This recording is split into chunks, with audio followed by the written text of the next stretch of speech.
फ़ज़ल और सच्चाई से मामूर कलीसिया सियशा में आप सबों की सलामती हो। तो मुकाशफा के रूह के वसीले सियशा के फ़ज़ल से आज जो हम मुकाशफा डालने जा रहे हैं, लूका 11 बाब उसकी 33 यानी 33 आयात पर, और उसमें से खुदा ने जो आज का मुकाशफा दिया है उसी में से हम रूहुल कुद्स के वसीले से सीखने जा रहे हैं। कोई शख्स चिराग जलाकर तहखाने में या पैमाने के नीचे नहीं रखता, बल्कि चिरागदान पर रखता है, ताकि अंदर आने वालों को रोशनी दिखा दे। तेरे बदन का चिराग तेरी आंखें हैं। तेरे बदन का चिराग तेरी आंखें हैं। जब तेरी आंख दुरुस्त है तो तेरा सारा बदन भी रोशन है, और जब खराब है तो तेरा बदन भी तारीक है। बस देखना, जो रोशनी तुझ में है तारीकी तो नहीं। बस अगर तेरा सारा बदन रोशन हो और कोई हिस्सा तारीक ना रहे, तो वो तमाम ऐसा रोशन होगा जैसा उस वक्त होता है जब चिराग अपनी चमक से तुझे रोशन करता है। ना तो आंखें देखने से तृप्त होती हैं और ना कान सुनने से भरते हैं। सुनने वाले कान और देखने वाली आंख दोनों को खुदावंद ने बनाया है, और चिराग जलाकर पैमाने के नीचे नहीं बल्कि चिरागदान पर रखते हैं, तो उससे घर के सब लोगों को रोशनी पहुंचती है। वो जलता और चमकता हुआ चिराग था, यानी यीशु मसीह, और तुमको कुछ अरसे तक उसकी रोशनी में खुश रहना मंजूर हुआ। और देखो, यरूशलेम में शिमोन नाम एक आदमी था, और वो आदमी रास्तबाज और खुदा तरस और इज़राइल की तसल्ली का मुंतज़िर था, और रूहुल कुद्स उस पर था, और उसको रूहुल कुद्स से आगाही हुई थी कि जब तक तू खुदावंद के मसीह ममसू मसा को देख ना ले, मौत को ना देखेगा। वो रूह की हदायत से हैकल में आया, और जिस वक्त माँ बाप उस लड़के यस्सु को अंदर लाए ताकि उसके लिए शरीयत के दस्तूर पर अमल करे, तो उसने उसे अपनी गोद में लिया और खुदा की हम्द करके कहा कि ए मालिक, अब तू अपने गुलाम को अपने कौल के मुआफिक सलामती से रुखसत देता है, क्योंकि मेरी आंखों ने तेरी नजात देख ली है, जो तूने सब उम्मतों के रूबरू तैयार की है, ताकि गैर कौमों को रोशनी देने वाला नूर। अगर कोई दिन को चले तो ठोकर नहीं खाता, क्योंकि वो दुनिया की रोशनी देखता है। दुनिया की रोशनी है यीशु मसीह। लेकिन अगर कोई रात को चले तो ठोकर खाता है, क्योंकि उसमें रोशनी नहीं। यस्सु ने फिर उनसे मुखातिब होकर कहा, दुनिया का नूर मैं हूं। जो मेरी पैरवाई करेगा वो अंधेरे में ना चलेगा, बल्कि जिंदगी का नूर पाएगा। उस जिंदगी के कलाम की बाबत जो इब्तिदा से था, और जिसे हमने सुना और अपनी आंखों से देखा, बल्कि गौर से देखा। ये जिंदगी जाहिर हुई और हमने उसे देखा और उसकी गवाही देते हैं, और इसी हमेशा की ज़िंदगी की तुम्हें खबर देते हैं, जो बाप के साथी और हम पर जाहिर हुई। जो कुछ हमने देखा और सुना है, तुम्हें भी उसकी खबर देते हैं, ताकि तुम भी हमारे शरीक हो और हमारी शिरकत बाप के साथ और उसके बेटे यीशु मसीह के साथ है। उसमें ज़िंदगी थी और वो ज़िंदगी आदमियों का नूर था और नूर तारीकी में चमकता है। लेकिन मसीह बेटे की तरह उसके घर का मुख्तार है और उसका घर हम हैं। और तुम्हारे चिराग जलते रहें, यानी आंखों की बात हो रही है। और जलेंगी कैसे, जलते कैसी रहेंगी, रोशन कैसे रहेंगी? खुदा को देखने से। ईमान के बानी और कामिल करने वाले उसी यशुआ को ताकते रहें, नूर को ताकते रहें। क्योंकि मैं तुमसे कहता हूं कि बहुत से नबियों और बादशाहों ने चाहा कि जो बातें तुम देखते हो सुनते हो मगर ना देखें। मुबारक वो आंखें जो ये बातें देखती हैं जिन्हें तुम देखते हो। खुदावंद की रूह मुझ पर है, इसलिए कि उसने मुझे गरीबों को खुशखबरी देने के लिए मसा किया। उसने मुझे भेजा कि कैदियों को रिहाई और अंधों को बीनाई यानी रोशनी पाने की खबर सुनाऊं, और तुम्हारे दिल की आंखें रोशन हो जाएं, ताकि तुमको मालूम हो कि उसके बुलाने से कैसी कुछ उम्मीद है और उसकी मिरास के जलाल की दौलत मुकद्दसों में कैसी कुछ है। और यूहन्ना ने कैद खाने में मसीह के कामों का हाल सुनकर अपने शागिर्दों की मार्फत उससे पूछवा भेजा कि आने वाला तू ही है या हम दूसरे की राह देखें। यस्सु ने जवाब में उनसे कहा कि जो कुछ तुम सुनते और देखते हो जाकर यूहन्ना से बयान कर दो कि अंधे देखते और लंगड़े चलते फिरते हैं, कोढ़ी पाक साफ किए जाते हैं और बहरे सुनते हैं और मुर्दे जिंदा किए जाते हैं और गरीबों को खुशखबरी सुनाई जाती है। जब वह चलते चलते यरीहो के नज़दीक पहुंचा तो ऐसा हुआ कि एक अंधा राह के किनारे बैठा हुआ भीख मांग रहा था। वो भीड़ के जाने की आवाज़ सुनकर पूछने लगा कि ये क्या हो रहा है। उन्होंने उसे खबर दी कि यस्सु नासरी जा रहा है। उसने चिल्लाकर कहा, ऐ यस्सु इब्ने दाऊद, मुझ पर रहम कर।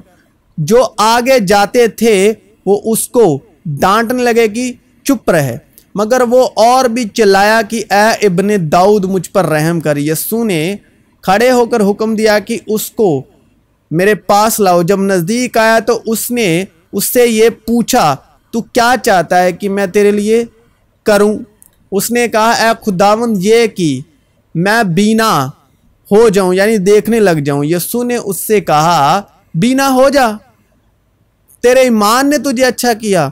वो उसी दम बीना हो गया और खुदा की बड़ाई करता हुआ उसके पीछे हो लिया और सब लोगों ने देखकर खुदा की हम्द की।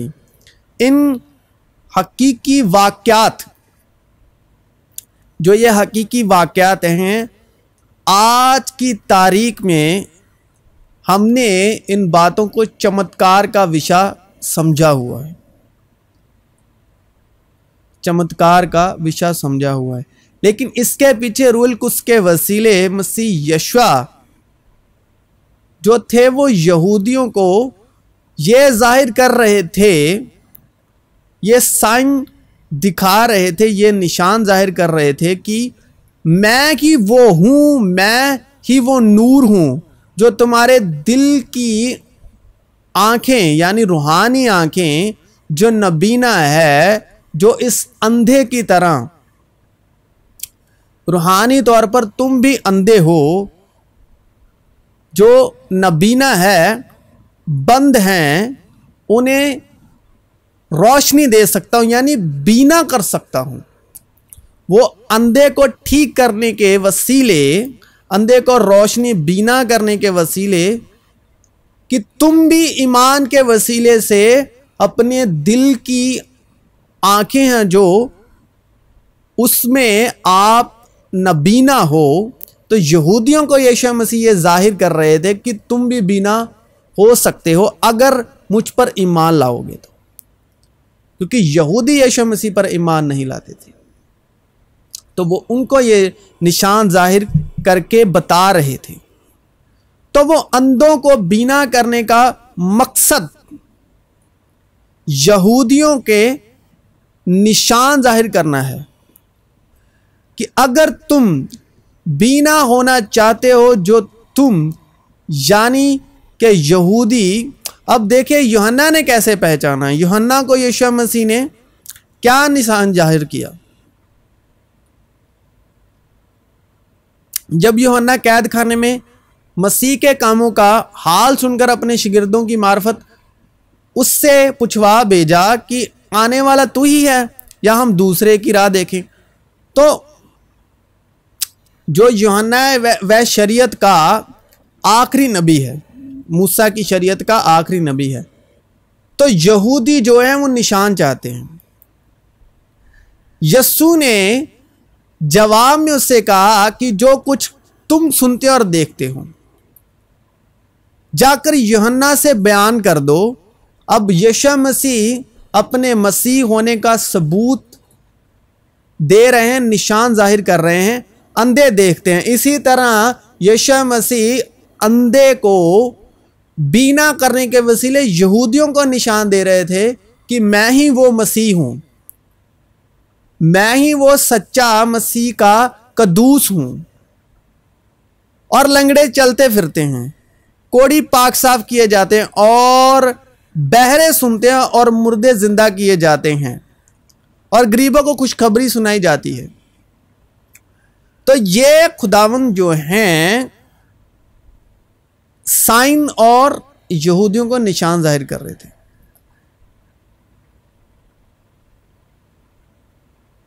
कि अगर तुम बीना होना चाहते हो जो तुम यानी कि यहूदी रूहानी आंखों से अंधे हो, जो तुम जगत की ज्योति यानी नूर को नहीं देख पा रहे, तो मैं तुम्हें भी बीना यानी तुम्हारी आंखों को भी रोशन कर सकता हूं अगर तुम मुझ पर ईमान लाओ।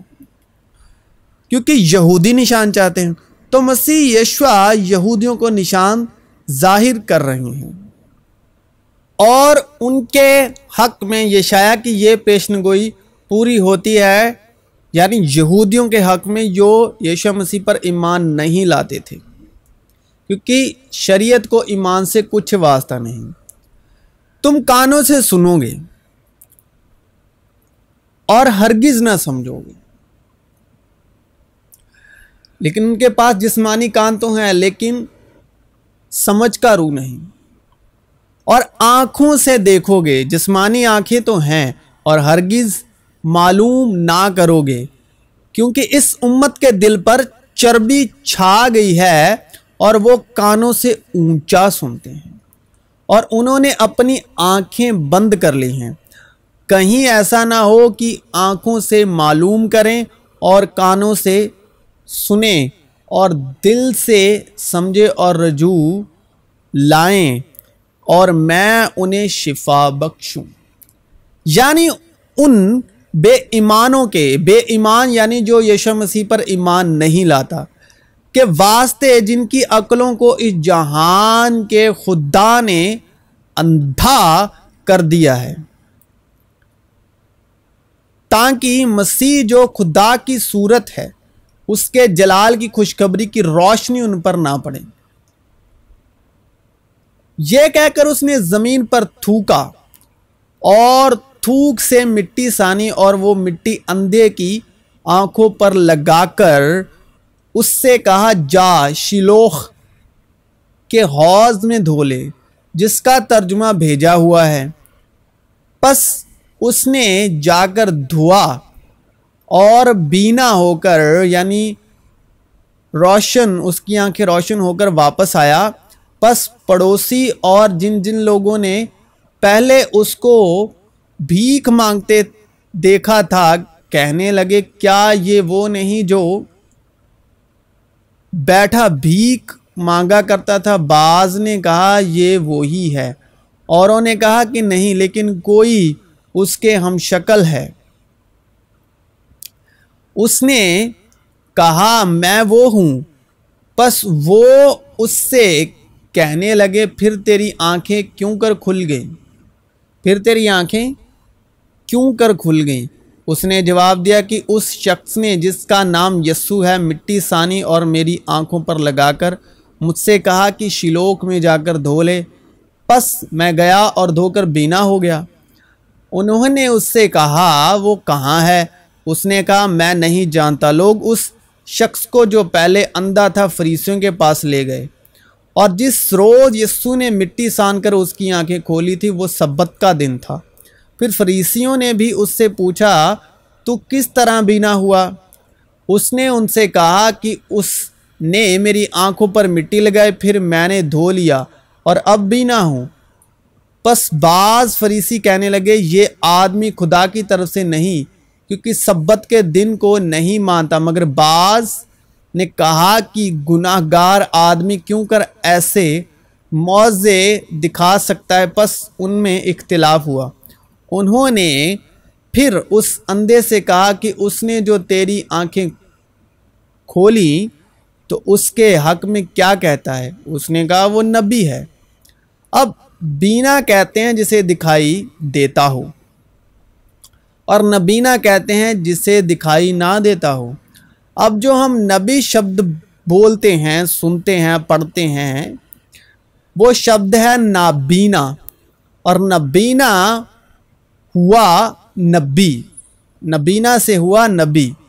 और नबी वो होता है, नबी उसे कहते हैं जो देखने से नहीं बल्कि विश्वास से चलता है, उसे कहते हैं नबी। यानी नबीना यानी आंखों से देखकर चलने वाला नहीं, सिर्फ विश्वास से चलने वाले को नबी कहते हैं, क्योंकि हम ईमान पर चलते हैं ना कि आंखों देखे पर। और देखो उसी दिन उनमें से दो आदमी उस गांव की तरफ जा रहे थे जिसका नाम इम्माउस है। वो यरूशलेम से कोई 7 मील के फासले पर है, और वो इन सब बातों की बाबत जो वाक़या हुई थी आपस में बातचीत करते जाते थे। जब वो बातचीत और पूछ पाछ कर रहे थे तो ऐसा हुआ कि यस्सु आप नज़दीक आकर उनके साथ हो लिया, लेकिन उनकी आंखें बंद की गई थी कि उसको ना पहचाने। उसने उनसे कहा ये क्या बातें हैं जो तुम चलते चलते आपस में करते हो? वो गमगीन से खड़े हो गए। फिर एक ने जिसका नाम क्लिपुस था जवाब में उससे कहा क्या तू यरूशलेम में अकेला मुसाफिर है जो नहीं जानता कि इन दिनों उसमें क्या क्या हुआ है? उसने उनसे कहा क्या हुआ है? उन्होंने उससे कहा यस्सु नासरी का मजारा जो खुदा और सारी उम्मत के नज़दीक काम और कलाम में और कुदरत वाला नबी था, और सरदार काहिनों और हमारे हाकिमों ने उसको पकड़वा दिया ताकि उस पर कत्ल का हुक्म दिया जाए और उसे सलीब दिलाई। लेकिन हमको उम्मीद थी कि इज़राइल को मखलसी यहीं देगा। और अलावा इन सब बातों के इस मजारे को आज 3रा दिन हो गया, और हम में से चंद औरतों ने भी हमको हैरान कर दिया है जो सवेरे ही कब्र पर गई थी, और जब उसकी लाश ना पाई तो ये कहती हुई आई कि हमने रोया में फरिश्तों को भी देखा। उन्होंने कहा कि वो जिंदा है। और बाज़ हमारे साथियों में से कब्र पर गए और जैसा औरतों ने कहा था वैसा ही पाया, मगर उसको ना देखा। उसने उनसे कहा कि ए नादानों और नबियों की सारी बातों के मानने में सुस्त इत्तेकादो, यानी सुस्त इत्तेकादो, इत्तेकाद कहते हैं सुस्त ईमान वालों। इसलिए वो कहता है कि ऐ सोने वाले जाग और मुर्दों में से जी उठ, तो मसीह का नूर तुझ पर चमकेगा। उठ, प्रकाशमान हो, क्योंकि तेरा प्रकाश आ गया है और यहोवा का तेज तेरे ऊपर उदय हुआ है। उसने उनसे कहा कि ऐ नादानों और नबियों की सारी बातों के मानने में सुस्त इत्तेकादो, क्या मसीह को ये दुख उठाकर अपने जलाल में दाखिल होना जरूर ना था? फिर मूसा से और सब नबियों से शुरू करके सारे नविश्तों में जितनी बातें उसके हक में लिखी हुई हैं वो उनको समझा दी। इतने में वो उस गांव के नज़दीक पहुंच गए जहाँ जाते थे और उसके ढंग से ऐसा मालूम हुआ कि वो आगे बढ़ना चाहते हैं। उन्होंने उसे यह कहकर मजबूर किया कि हमारे साथ रह, क्योंकि शाम हुआ चाहती है और दिन अब बहुत ढल गया। बस वो अंदर गया ताकि उनके साथ रहे। जब वो उनके साथ खाना खाने बैठा तो ऐसा हुआ कि उसने रोटी लेकर बरकत चाही और तोड़कर उनको देने लगा। इस पर उनकी आंखें खुल गई, इसलिए कि खुदा ही है जिसने फरमाया कि तारीकी में से नूर चमके, और वो ही हमारे दिलों में चमका ताकि खुदा के जलाल की पहचान का नूर यीशु मसीह के चेहरे से जलवागर हो और तुम्हारे दिल की आंखें रोशन हो जाएं, ताकि तुमको मालूम हो कि उसके बुलाने से कैसी कुछ उम्मीद है और उसकी मिरास के जलाल की दौलत मुकद्दसों में कैसी कुछ है, और हम ईमान लाने वालों के लिए उसकी बड़ी कुदरत क्या ही बेहद है। उसकी बड़ी कुव्वत की तासीर के मुआफिक जो उससे मसीह में की, जबकि उसे मुर्दों में से जिलाकर अपनी दाहिनी तरफ आसमानी मुकामों पर बैठाया और हर तरह की हुकूमत और इख्तियार और कुदरत और रियासत और हर एक नाम से बहुत बुलंद किया, जो ना सिर्फ इस जहां में बल्कि आने वाले जहां में भी लिया जाएगा। मसीह में आप सबों की सलामती हो।